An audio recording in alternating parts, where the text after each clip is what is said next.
भारत में किस धर्म के कितने लोग हैं? सबसे पहले नंबर पर आते हैं हिंदू। भारत में हिंदुओं की जनसंख्या लगभग 79.80% है, यानी कि भारत में लगभग 109 करोड़ हिंदू रहते हैं और भारत के 28 में से 23 राज्यों में हिंदू की मेजॉरिटी है। दूसरे नंबर पर आते हैं मुस्लिम। भारत में मुस्लिमों की जनसंख्या लगभग 14.23% है, यानी कि भारत में लगभग 20 करोड़ से भी ज्यादा मुस्लिम रहते हैं और भारत के 2 केंद्र शासित राज्यों में मुस्लिमों की मेजॉरिटी है। तीसरे नंबर पर आते हैं ईसाई। भारत में ईसाइयों की संख्या लगभग 2.30% है, यानी कि भारत में लगभग 3 करोड़ 20 लाख ईसाई रहते हैं और भारत के 4 राज्यों में ईसाइयों की मेजॉरिटी है। चौथे नंबर पर आते हैं सिख। भारत में सिखों की संख्या 1.72% है, यानी कि भारत में लगभग 2 करोड़ 37 लाख सिख धर्म के लोग रहते हैं और भारत के 1 राज्य में सिखों की मेजॉरिटी है। पांचवें नंबर पर आते हैं बौद्ध।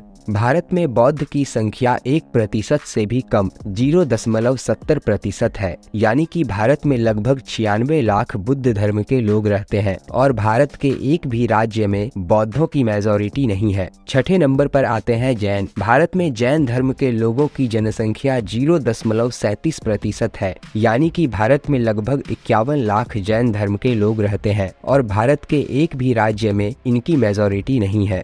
दोस्तों, भारत के 2 केंद्र शासित राज्य जम्मू कश्मीर और लक्षद्वीप 2 ऐसे राज्य हैं जहां पर मुस्लिमों की संख्या सबसे अधिक है। भारत के 4 राज्य नागालैंड, मिजोरम, मेघालय और अरुणाचल प्रदेश ऐसे राज्य हैं जहां पर ईसाइयों की संख्या सबसे ज्यादा है और भारत का पंजाब इकलौता ऐसा राज्य है जहां पर सिखों की संख्या सबसे अधिक है। इसके अलावा भारत के सभी राज्यों में हिंदू धर्म के लोग मेजॉरिटी में है। तो दोस्तों, आपने देखा भारत में किस धर्म के कितने लोग रहते हैं। इसी तरह के और भी आंकड़ों को देखते रहने के लिए आप हमारे चैनल को सब्सक्राइब जरूर कर लीजिए।